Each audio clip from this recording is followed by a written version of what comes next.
the appreciation of things that are made, whether it be movies, poetry, plays, literature. It comes and goes, depends on how so many factors. I mean, that goes without saying.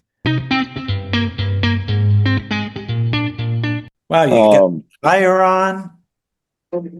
it felt appropriate to be with Ed Okay. to be with Ed Saxberger. Uh, Okay. Willem, it is truly an honor. Thank you so Oh, much for the great. time. Thanks. Really Sure, sure. appreciate this. Good. I fell in love with Late Fame. It is such a beautiful Great. film, Good. and you're wonderful in it. What Thank you. attracted you to Ed Saxberger? I like the whole story. And certainly there are certain themes. Um, I had some relationship to some of the themes in it. Not my Saxberger is not my story, but a lot of focus is made on looking back uh, to a period that I did live in my life in New York City in the mid 70s, early 80s, where, at least in my experience, um, there was an explosion of creativity. The city was on its back, bankrupt, dirty, dangerous, rough, but a kid from the Midwest with a couple of bucks in his pocket could go there, figure out how to live, find a space to work, get with other people, start to make things. It's a little romantic, but it really happened. So I related to a period where there were readings, there were poetry readings, there were loft performances. I I wasn't hanging out. I was working hard in the theater every day, basically closed there, but I was in that world. So when we refer to that and that uh, kind of youthful desire just to make stuff for the community that you were in, not worrying about tomorrow, not worrying about career, people doing things that they weren't trained for, but they loved to do. That was that's a world that I lived. Now, in this story, they're taking a man who, because the scene left him, he made some hard practical choices and decided a different life. He seems happy enough.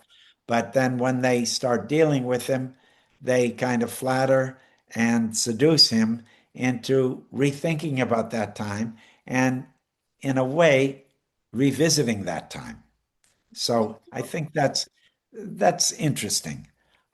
Like I say, it's not my story, but there are elements that I can relate to, and I just like the original material, which was in Vienna, set in Vienna, and then transposing it to New York even made it more potent and a little closer to me. Yeah, absolutely. Uh, you know, I, as we said, this isn't your story, but I couldn't help but wonder if there were moments where it did mirror life because here you are sitting around with these young actors, and I wondered what those moments were like for you and whether or not they were asking you to share your experiences. Yes. Yes. So it was happening in the scenes, it was happening outside of the scenes. And they were great. And I liked them very much. And I liked hanging out with them. And we're shooting a low budget movie, without trailers and any comforts in the middle of winter in New York City. So when we're not shooting, we're hanging out in little holding areas, having food together and chatting.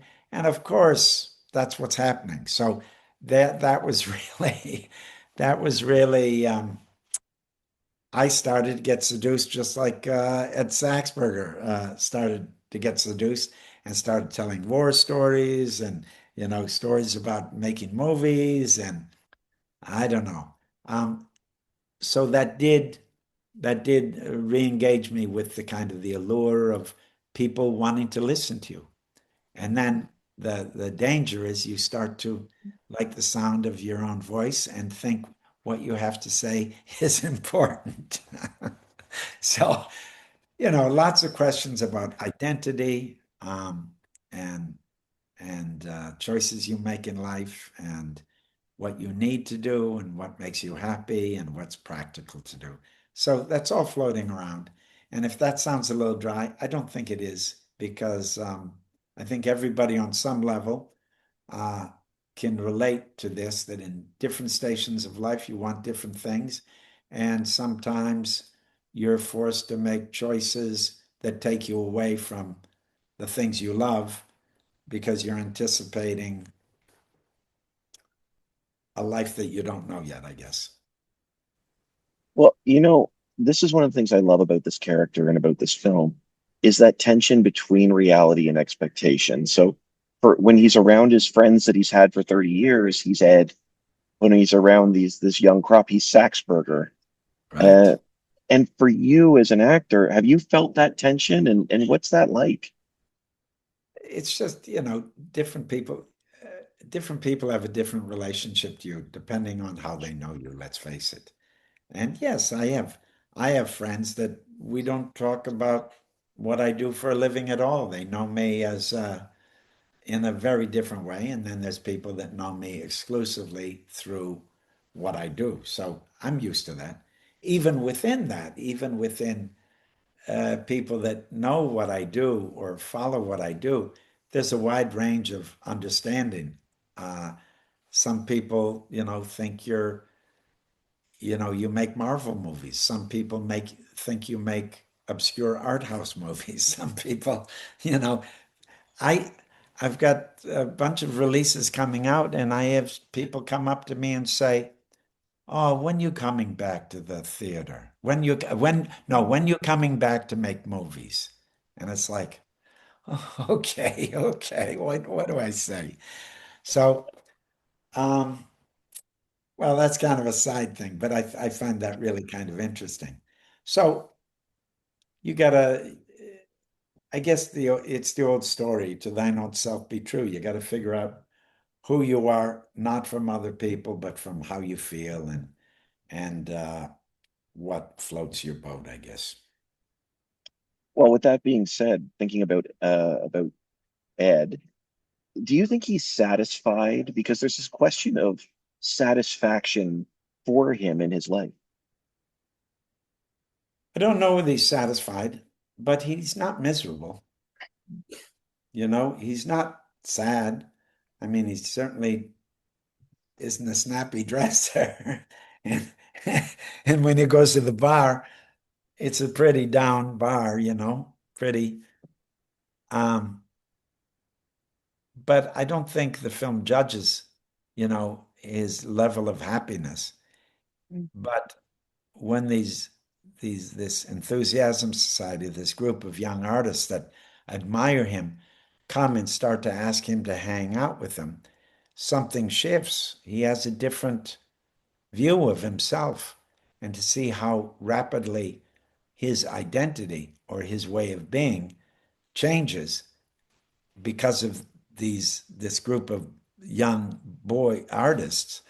It's um it feels true, but it's also a little scary how fragile, identity is. Absolutely, absolutely. I wanted to ask you too, um, because certainly so much about this is about Saxberger's poetry from years ago. But I wondered for you, not what you haven't made incredible films in your career. There's no question across the board. Um, but not just with your work, but work in general. There's this question of whether or not a masterpiece lasts forever. And Right. do you think that's true? And how does it stay relevant? I don't think it's true. Um, because what people need is different, and how it's seen in what context is different. Um, you see it all the time. It even happens with movies in the short term. I mean, we're not even talking about centuries. We're talking about a movie that could work very well. Well, you see it sometimes with movies that are overlooked and then they have a second life. No, I think the appreciation of things that are made, whether it be movies, poetry, plays, literature, it comes and goes, depends on how so many factors. I mean, that goes without saying. So the basic thing is you just have to, I mean, you just have to not make anything that anticipates. You got to make it mean for you. You got to have an experience that has a has a reality to it that may not be the reality. It may not be a reflection of life, but it has to have uh, a life for you. And what happens to it afterwards, you got to let it go, I guess. I'm kind of going in circles because it's something to think about, and I certainly don't have the answer. I appreciate that. I know we're starting to run out of time, but before we go, I did wonder this. Focusing on your career here for a moment, Mhm. is there a film of yours that you hope gets rediscovered by the next generation? I can't think like that. I make myself sick. No, it's all about it's all about doing what you're doing. I try not even, when films come out, I like to support them, particularly if I like them.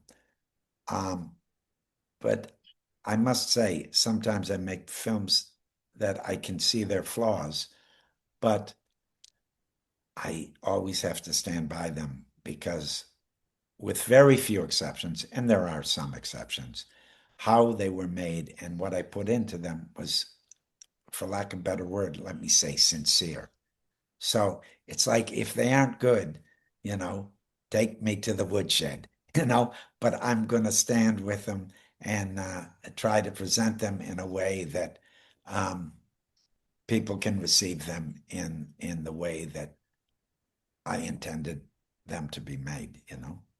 So um, I, I don't have an answer for you on that. Sorry.